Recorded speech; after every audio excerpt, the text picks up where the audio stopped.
Hey, welcome back to this video series to set up radials for ZBrush. In this video, I'm going to show you how you can make the most out of your pop-up library or the library that we get in ZBrush with the custom brushes and all the default brushes, which is this one that I have right here. So the setup is pretty simple. We already set this up in previous videos, but again, just as a quick recap, all you have to do is go to your RadialZ app, go to the pop-up library, set up your shortcut. In my case, I set it to Alt-1 and sync your library. That's all it is. If you haven't synced your library and nothing appears in your library, make sure that you follow the steps in the video dedicated on how to set up your library basically, or sync your library. But once this is done, you don't have to touch the RadialZ app at all. In fact, we can just go ahead and close it from here, and it will be in your taskbar anyway. But it will be closed or minimized. And in here in ZBrush, we can just go ahead and press the Alt and 1. That is your brush library. Again, there's not much that you cannot figure out by yourself because it is pretty straightforward and very intuitive. You can search for brushes, right?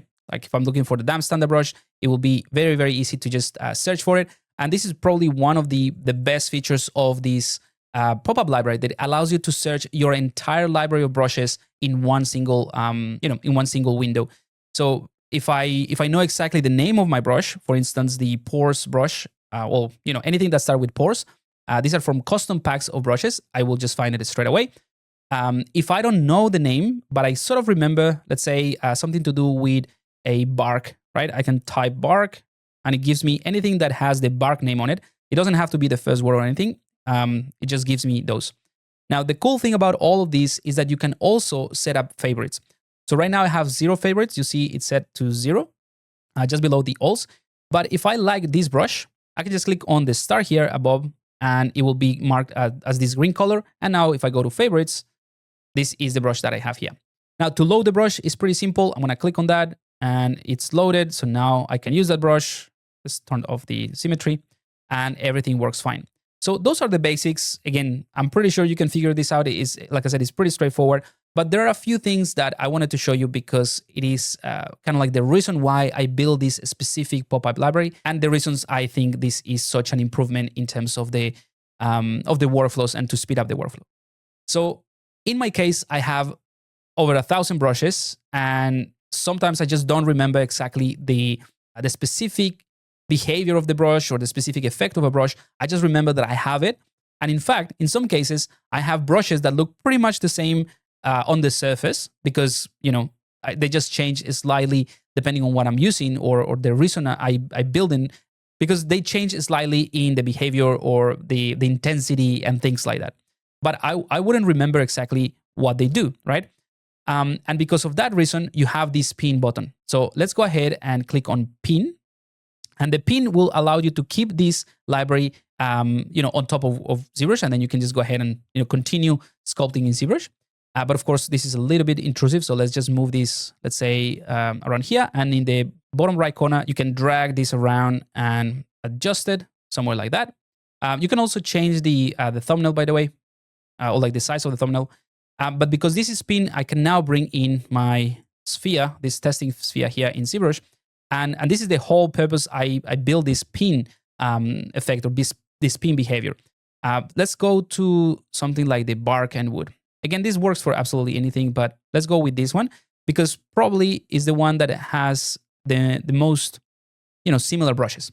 So let's say that I want to do something to do with bark. I'm going to click on this hickory ash pattern 2. I'm going to click on that one and it loads the brush, and then I can just go ahead and do this and go like, you know what? This is not necessarily what I wanted. Let's compare it to another one. I just click on the next one, and then you see it's very similar, but I think this one works a little bit better. Let's increase the dynamic resolution a little bit. Like, it's kind of like getting there. Let's try maybe something like this. And this is probably what I wanted. It's very different, but I didn't remember that's the one, okay? So this is the whole point, that you can just click on a brush to load it, right? And you don't have to do anything else. You just click, load, test. This is, already, no, I haven't loaded this one. So this is what I mean. I can just go through them and go like, all right, this is the one that flattens things and adds a little bit of a hollow area. So yeah, this is the one that I'm going to use, or this is the one that I like. So now I can favorite, and the next time that I open the library, I will have it here in my favorites. So I know this is the one that gives me that very strong, this one is the one that gives me sort of strong structure of the bark and wood, right? That's pretty much it. The other one, I'm not going to keep it in my favorites. It's useful, but I'm not going to keep it there. So I'm going to toggle this off. And next time that I go back into the favorites, it's gone. So that's a really handy feature of the brush library. And the reason I wanted to do this video to show you how it works. The other cool thing is that if you have a specific setup, for instance, and if you, let's say, unpin this and close it, and then you're working, the next time that you bring in the library, so Alt-1 in my case, it will open exactly where you left it and exactly at the right size. So you could have this, let's just make something just random. Maybe let's put it here at the bottom as a bit of a shelf or something. Again, you can make this up. I'm just showing you one of the reasons I would set this up like this. So let's say 2 rows of thumbnails, maybe a little bit lower so we can see the names of the second row. There we go. All right. So now I don't have to pin this unless I want to, search for the right brush. But if I just sculpt with this and go, all right, let's bring in my entire set of brushes, my entire library of brushes, Alt-1, it will bring it here, and I have this sort of shelf that I can type. Let's go for scales, and there we go. Let's try this one. So when I click on that one, it would load, and then I can add all my scales. This is from the scale brushes pack, right? So that's the reason I wanted to show you this whole setup, because there are a couple of features that I wouldn't say they're hidden features, but they're easy to miss.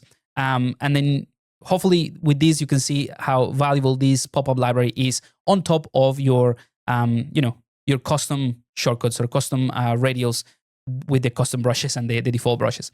So again, hopefully this has been of help, and I'll see you in the next video.